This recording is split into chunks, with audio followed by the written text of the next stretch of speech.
হাত থাকতে মুখে কি? পারমাণবিক বোমা থাকলে আর কিছু লাগে নাকি? কাশ্মীর সীমান্তে ঠিক যেন এমন করেই চোখ রাঙাচ্ছে পরমাণু শক্তিধর চিরপ্রতিদ্বন্দ্বী দুই দেশ ভারত পাকিস্তান। পাল্টাপাল্টি সিদ্ধান্তে ক্ষণে ক্ষণে বদল হচ্ছে পরিস্থিতি। ভারত পাকিস্তানের মধ্যে উত্তেজনা নতুন করে বাড়ছে। ব্যাপারটি যুক্তরাষ্ট্রের পররাষ্ট্রনীতির জন্য বড় একটি চ্যালেঞ্জ হয়ে দাঁড়িয়েছে।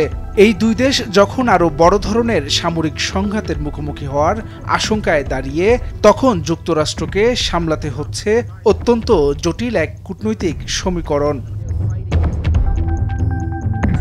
যুক্তরাষ্ট্রকে এখন এই অঞ্চলে কয়েকটা জটিল বিষয় সামলাতে হবে। এদিকে আছে ভারতকে সমর্থন দেয়া, ভারতের সঙ্গে সঙ্গে ক্রমবর্ধমান অংশীদারিত্ব বজায় রাখা, সঙ্গে আছে চীনের সঙ্গে পাকিস্তানের ঘনিষ্ঠ সম্পর্কের মধ্যে পাকিস্তানের সঙ্গেও সম্পর্ক রক্ষার কৌশল তৈরি করা। এগুলোর কোনোটাতেই কোনো রকম শিথিলতা দেখানোর সুযোগ নেই যুক্তরাষ্ট্রের। মার্কিন হিসেবে এই ভারসাম্য বজায় রাখতে পারলেই দক্ষিণ এশিয়ায় স্থিতিশীলতা নিশ্চিত করা এবং এটি বড় সংঘাত এড়ানো সম্ভব হবে। ভারত পাকিস্তান সংঘাত আর কেবল আঞ্চলিক কোনো বিষয় নয়, এই সংঘাতের প্রভাব বিশ্বব্যাপী ছড়িয়ে পড়তে পারে। কারণ দুই দেশই পারমাণবিক অস্ত্রের অধিকারী, ফলে সামান্য সামরিক উত্তেজনাও ভয়াবহ পরিণতির দিকে গড়াতে পারে।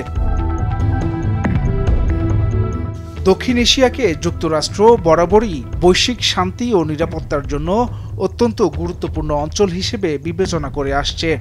এই অঞ্চলে অস্থিরতা সৃষ্টি হলে আন্তর্জাতিক সন্ত্রাস বিরোধী উদ্যোগ ও বৈশ্বিক অর্থনৈতিক প্রবৃদ্ধি দুটি মারাত্মকভাবে ব্যাহত হতে পারে। এর বিপরীতে চীনের সঙ্গে সম্পর্ক আরও দৃঢ় করতে সক্রিয় হয়েছে পাকিস্তানও। পাকিস্তান দৃঢ়ভাবে চীনের সঙ্গে জোটবদ্ধ এবং সীমিতভাবে যুক্তরাষ্ট্রের সমর্থনও পায়। ভারতের সামরিক জনবল, বাজেট ও প্রচলিত অস্ত্র ব্যবস্থায় সুস্পষ্ট অগ্রাধিকার রয়েছে। তবে পাকিস্তানের পারমাণবিক অস্ত্র ভাণ্ডার, অপ্রচলিত যুদ্ধ কৌশল এবং চীনের জোরালো সমর্থন তাকে প্রতিরক্ষা ক্ষেত্রে গুরুত্বপূর্ণ শক্তি হিসেবে গড়ে তুলেছে।